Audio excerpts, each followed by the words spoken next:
My dad called it the MidnightPaper. It was exactly what it sounded like. A strange kind of newspaper that would show up at some homes at midnight, on the dot, every Wednesday and Friday for us, but on other nights for other houses. I loved hearing about it. We'd sit at his office, late at night, late for me at that age, but that's all I did. Hear about it. I never saw one, even though my dad said he had many copies. He never told me any of the stories that were supposedly printed on it. So after a while, I lost interest. Grew out of it. Until now. After the funeral, I decided to stay at my parents' for a while, see to their bills, think about what to do with the mountain of personal belongings that absolutely nobody would want. It was a Friday, but before I knew it, it was midnight. I'd stayed up in the office, poring over a pile of unpaid hospital bills, when I heard it. 3 knocks at the front door. I looked at my watch. Midnight, on the dot. Strange. I went to the front door, looked through the peephole. Nothing. No one. A series of likely scenarios ran through my mind. Maybe it was a kid playing ding-dong ditch, but then why didn't they ring the doorbell? I unlocked the front door and pulled it open slowly. There on the worn welcome mat was a newspaper. At least, that's what it looked like to me. Slowly, tentatively, I picked it up with 2 fingers, like it was covered in something toxic. It was entirely black, both the paper and the strings of binding it into a roll. And then I made the worst mistake of my life. I took it inside. I sat at my dad's office desk with a knife from the kitchen. I used it to cut the knots in the black strings, and the newspaper unrolled itself slowly. It was thin, really only 1 page in length.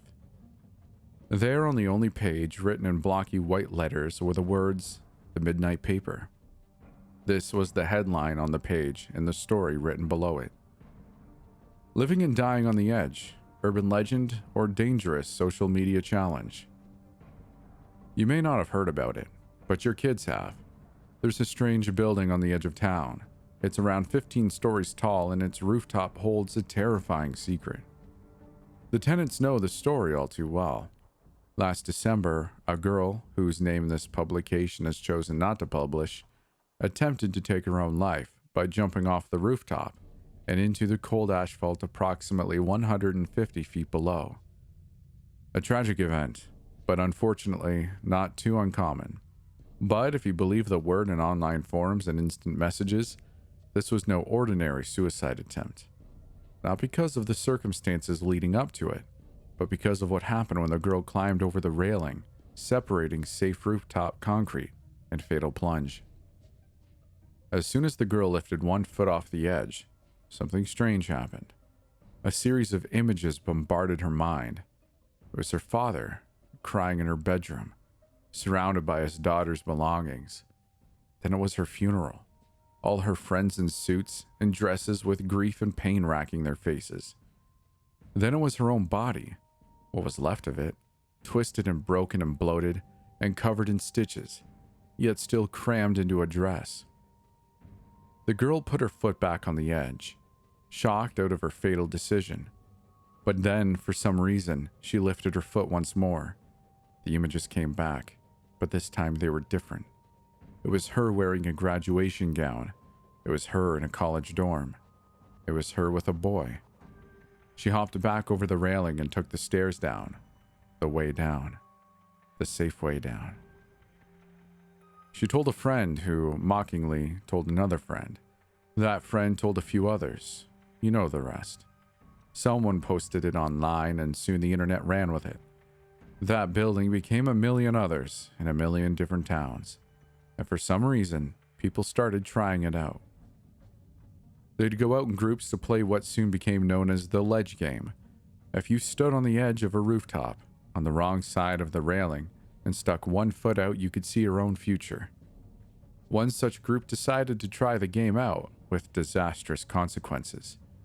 One of the girls in the group chose to go first. She climbed over the railing, stuck 1 foot out, and soon regretted it. Her friends say she started screaming, her eyes wide and looking off into the distance as if seeing something horrifying. Then those eyes turned to look at her group of friends. She tried to grab one of them, as if trying to pull them over the railing with her, to take them with her as she fell.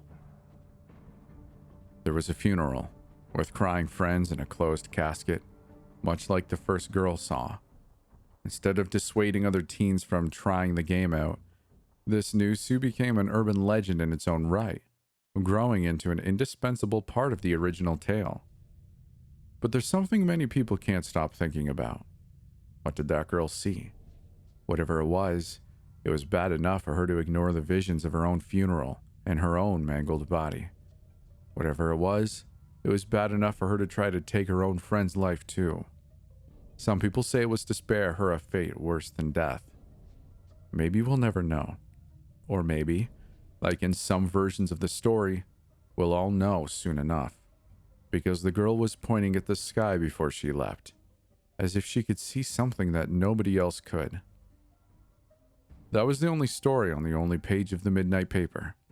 I wanted to know more, to know who wrote it, who published it, who delivered it.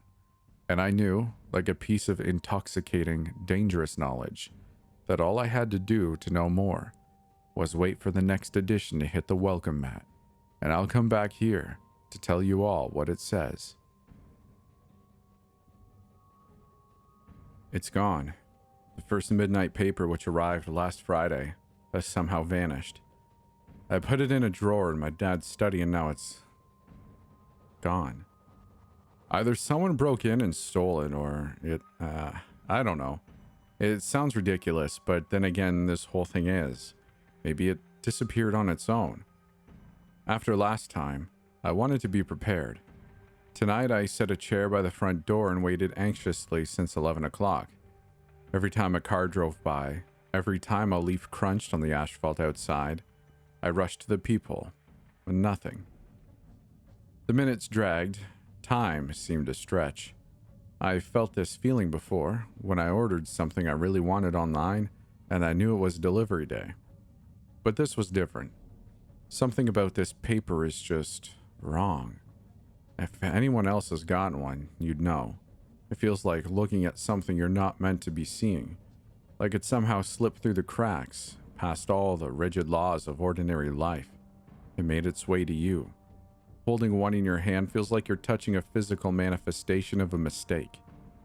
I imagine this is what it feels like when you touch something radioactive, as if every second that it's in your presence is somehow warping the very fabric of your life.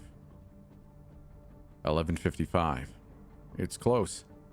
My heart's beating fast, the anticipation coursing through me like a drug. I stood in front of the peephole, not wanting to miss a second. I was looking at my front porch. The street outside was dark, and the front steps were illuminated only by the light above the doorway. I had placed the welcome mat a little further away so I could see it clearly through the peephole. And that's when it happened.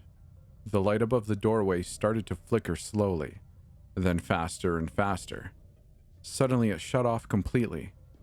The entire porch was smothered in darkness, the only light coming from the streetlights outside. Somehow, the shadows around my doorstep were darker than the rest, as if swallowing every last hint of light. The light turned on again. Through the peephole, I could see that my front porch looked normal.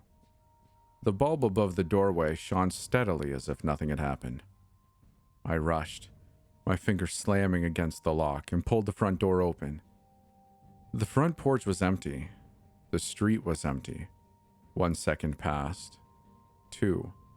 The normal sounds of the world around me started to seep back in. I looked down at the welcome mat and it was there, a bundle of black paper wrapped tightly with black twine. I hesitated for a moment before grabbing it. Should I bring it inside? Should I read it out here? Should I read it at all? Then I grabbed it anyway. I had read one.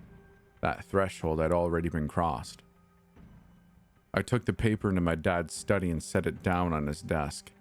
The knife from the kitchen was already there. All the pieces were in place. All I had to do was read it. I grabbed the knife, cut the twine, and watched the paper unfurl itself like a strange flower.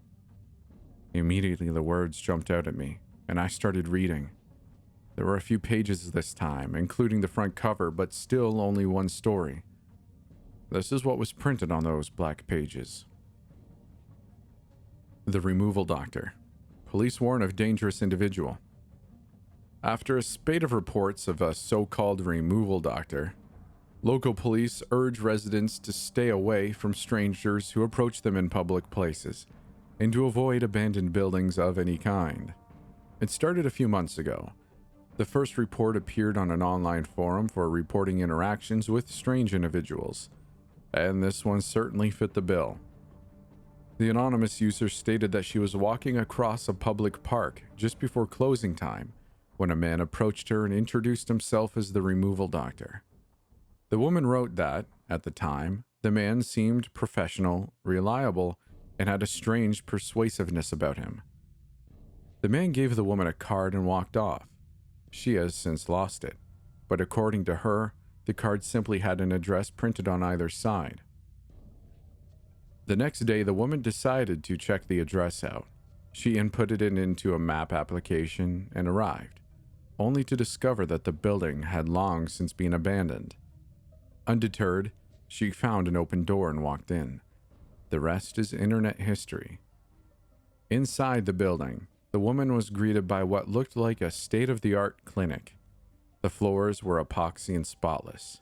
The walls were painted white, and there were tarps set up to cover any broken windows. There were even fluorescent lights hanging from the ceiling. This was a far cry from the kill room the woman had imagined upon finding the abandoned location. But now her mind was wandering more toward an underground organ trafficking ring. She was half right.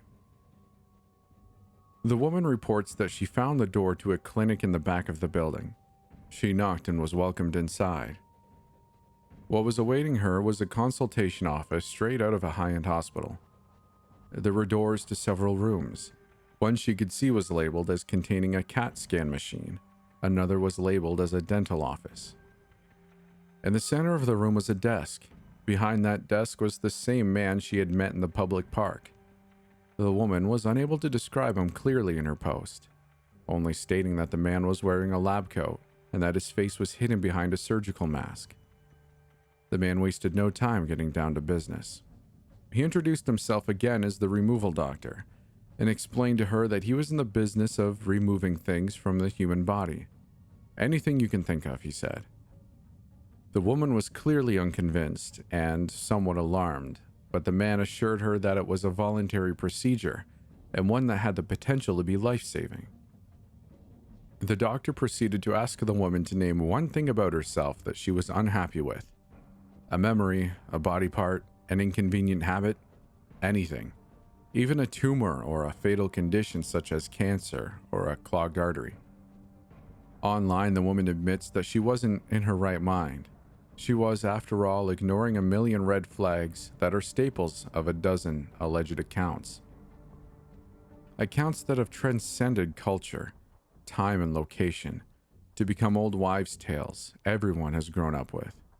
Like waking up in a bathtub filled with ice, only to discover that your kidneys have been stolen, for example. Luckily, this wouldn't be the case for this woman, nor has it been the case for anyone who has encountered this strange man. There was no bathtub filled with ice, at least. The woman decided against asking to have anything physical removed, perhaps fearing that there were other parties listening in who were ready to act on her words right away. She did, however, state that she wouldn't mind parting with her crippling procrastination. The doctor nodded, as if he were expecting this answer, then explained to her that this was an exchange. He would take something she didn't want about herself, but he could pick anything of hers that he wanted in return. The woman was hesitant, but ultimately agreed, allowing the man to lead her to a private examination room. The woman claims that, a few hours later, she woke up in the same building, but everything around her was different. The floor was filthy concrete, the walls were covered in chipped paint, and there were no examination rooms or medical equipment of any kind. She stated that she immediately chastised herself mentally for falling for a trick a child could see through. After quickly checking herself for stitches or wounds, She was unable to find any mark on her skin, not even a bruise, she wrote. It was only a few days later that she realized that something actually had happened in that building. She's a writer, and she was unable to start working before hours upon hours of watching YouTube videos and playing mobile games. But now, she could sit and get to work immediately. It really did seem like the removal doctor had surgically removed her procrastination. She was elated, but only at first. Soon she realized that something was wrong. First, it happened when she was in a video chat with her sister and her newborn. Then, it happened when her girlfriend arrived at their apartment. Finally, she confirmed her fears in front of their bathroom mirror. No matter how hard she tried, or for how long, she was unable to smile. Dozens of doctor's appointments later, the cause is still unknown. Some of them have said that it may be a mild facial paralysis caused by stress. But I know better, the woman wrote. She's convinced it was the removal doctor. I hate him, she wrote in her post. Everyone used to say I had the nicest smile. Now it's gone. But why take her smile? The woman described her last moments of consciousness. Just as the removal doctor administered an IV filled with anesthetic, she spotted a room off to one side. The door was half open, and she could see a gurney with a blanket over it. It was obvious that, given the size and the shape of what was underneath it, that it was a person. But the shape was wrong. Parts were missing, she wrote. The shape was off, but it had a head and two legs. There were jars along the far wall, jars with all manner of body parts. There are nights, the woman wrote, where she dreams she's back in that strange clinic. Nights where she's convinced she remembers part of what happened when she was under. She spots grotesque and bizarre surgical tools through blurry eyes. Hears the doctor muttering to himself. Hears him say that something or someone is almost complete.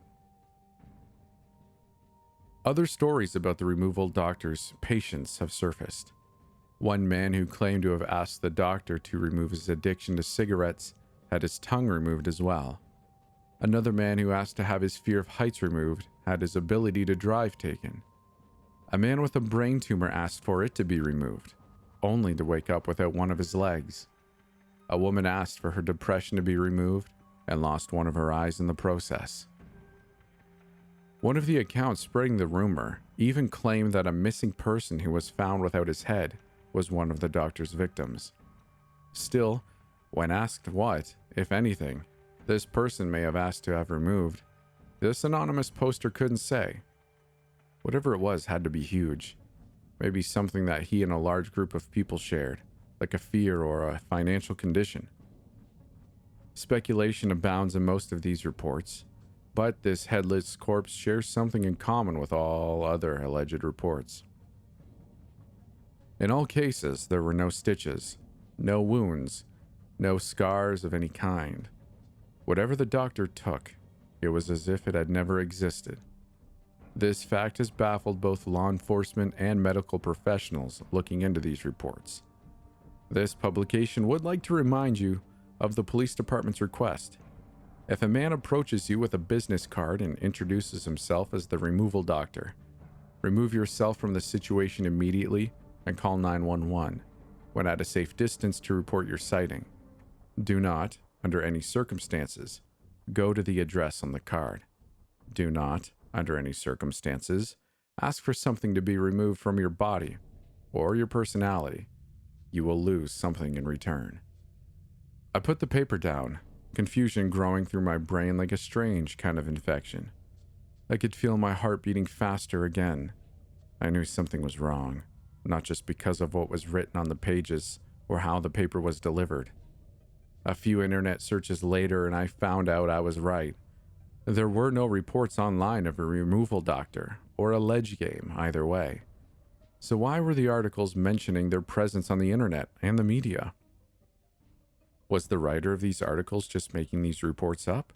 I still don't know, but doesn't feel like it. The stories don't feel fake. They feel real, like they're happening close by. I decided to take a few photos of the paper with my phone and soon realized that this wasn't an easy process. It was like there was something on the page that reacted badly with the camera lens. I tried taking a photo with the flash on and off, but it made no difference. The picture was ruined either way. I've linked the photo along with this news article. I hope it serves as a way to both prove my story and also to document each paper if they go missing. You can see it here if you'd like. If what my dad said was true, I've made a grave mistake. Never read one, he told me once. I asked him why, but he wouldn't say. He just changed the subject or blurted out, "Just don't," or "because." Eventually, I thought he was just trying to scare me and forgot all about it. Now I wish I had asked him more about the Midnight Paper, about why I should never read it, about whether or not I should even touch it or bring it inside. All I know is that my dad said the paper arrived on Wednesdays and Fridays at our home, so there'll be another one coming Friday night. It seems like it's too soon, too overwhelming, but I'm going to keep going, to keep documenting it. And next time, I want to try to have the door open when the shadow shows up once again.